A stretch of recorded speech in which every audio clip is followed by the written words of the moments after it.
Joy Cardin. It is 10 minutes before 8 o'clock on this Thursday, September the 30th.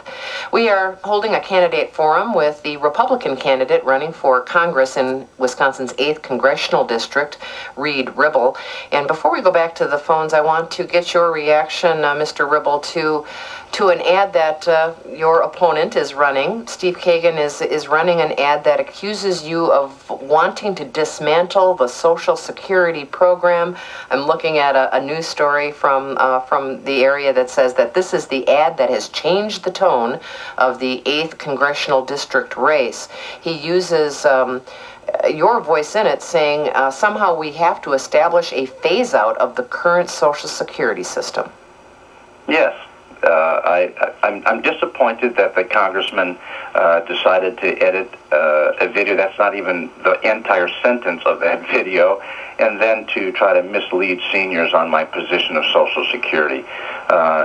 If you were to listen to the entire video clip, I talk about the fact that we've made promises to seniors and that we need to keep those promises, and I believe that. But I can also tell you that I have grandchildren, and the status quo on Social Security won't work.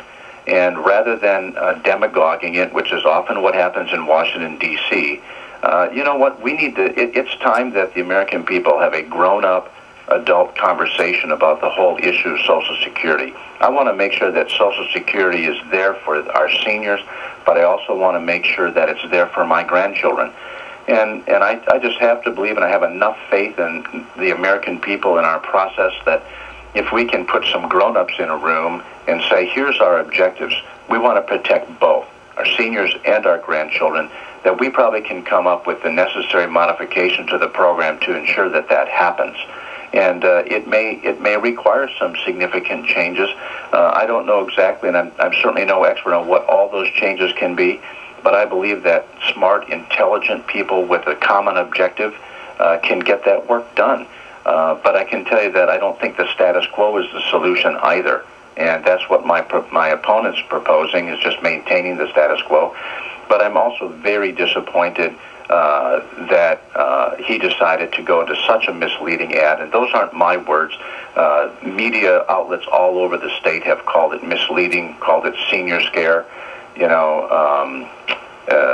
pants on fire. There's been all kinds of things said about it, not by me, but by independent observers. Sorry, I laughed at pants on fire. But Patricia in Green Bay, does that answer the question you wanted to ask about Social Security? Well, not particularly, because I'm very dependent upon my Social Security income, as I think many other senior citizens are. And he doesn't offer any specifics as to what he would do to Social Security. Sure. But he intimates that he would cut something or eliminate something. And I guess I'd like to know what his thinking is. What is his plan? What do you want to do to phase out of the current Social Security system? And I think that that's a fair question, but this is a really good example. We have a senior who's dependent on their Social Security income, and I want to make sure that that promise that's been made to this generation of Americans who live their lives and plan their lives based on the promise, not of the American government, but of the American people, that promise is kept. And so you have my word that I will work tirelessly to make sure that your Social Security is safe and sound.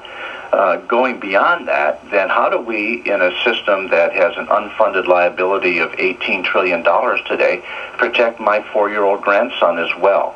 And I am not a person that believes in privatization. I think privatization is not the right solution for Social Security, but I do think phasing to a place where we have personalization of the Social Security contributions that individuals make is one of those pieces of the puzzle that might actually work.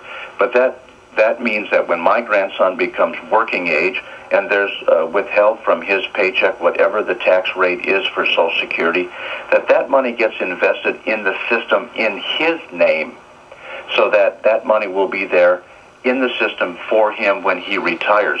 But kept within the Social Security system, possibly through the use of U.S. Treasuries or bonds.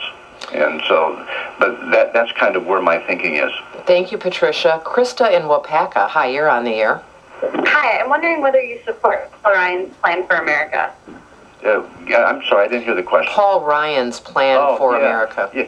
You know, I haven't had a chance to go through it real much in depth. I have read both his version 1 and version 2, and I'm intrigued by it in that he thinks in big ways, and he's trying to come up with solutions not just for Social Security but for the national debt and for getting the federal budget balanced, but not doing it in a way that's draconian.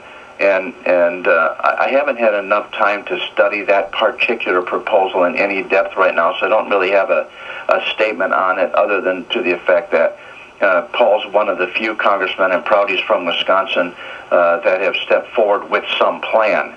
And I'm certainly looking forward to studying it a bit more when I get to Congress. John in Green Bay is with us. Hello, John.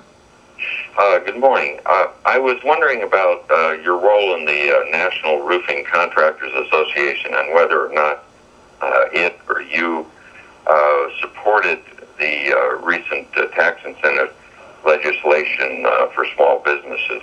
Well, it certainly wouldn't have been me. My support or my role in the National Roofing Contractors Association was back in 2005. When I was the president of the association. That's a volunteer position, not a paid position. And the role of the association and the primary purpose of the association is to help small business owners like myself and others that are in the roofing trade operate their companies more safely, more profitably. The bulk of the work that's done is in best practices and on the technical side.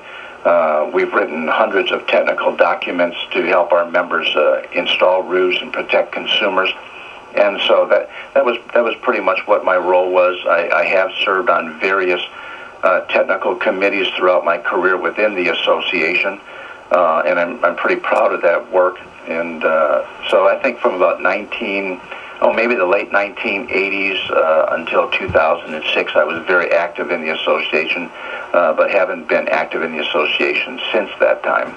Give us, please, your take on this debate over tax cuts. The vote probably will be delayed until after the elections, but did you support continuing all tax cuts for the middle class and the rich? Yeah, I do. I think that the idea that government once again tries to pick winners and losers and do too much redistribution, I think it's the wrong approach. I believe that in an economy like this one, we need to keep money free flowing through the system rather than transferring it to the government. The government then takes a piece out of it and then redistributes to some other place. I'm very uncomfortable with it. I believe that that's one of those positions of uncertainty within the economy that causes business owners to hold off on expanding their companies and creating jobs. And so are you not I'm supportive of extending all the tax cuts. What about the tax cuts for the rich, adding so much, $700 billion to the deficit? Yeah, well, sure. That's one of the approaches that's often cited on the left, is that we should take $70 billion per year from the rich. The problem is the president's also tapped the rich to pay for the health care bill. Virtually every single time that government wants to expand, the idea is to tap families that make $250,000 or more. And at some point, you kill the goose that laid the golden egg, as it were, for the country's economy. Mm-hmm. And I think that would do more damage than good at this point. Thank you very much for being with us. Reed Ribble is the Republican candidate for Wisconsin's 8th Congressional District. The Democratic incumbent, Steve Kagan, will join us Monday after 7:30. I'm Joy Cardin. This is the Ideas Network.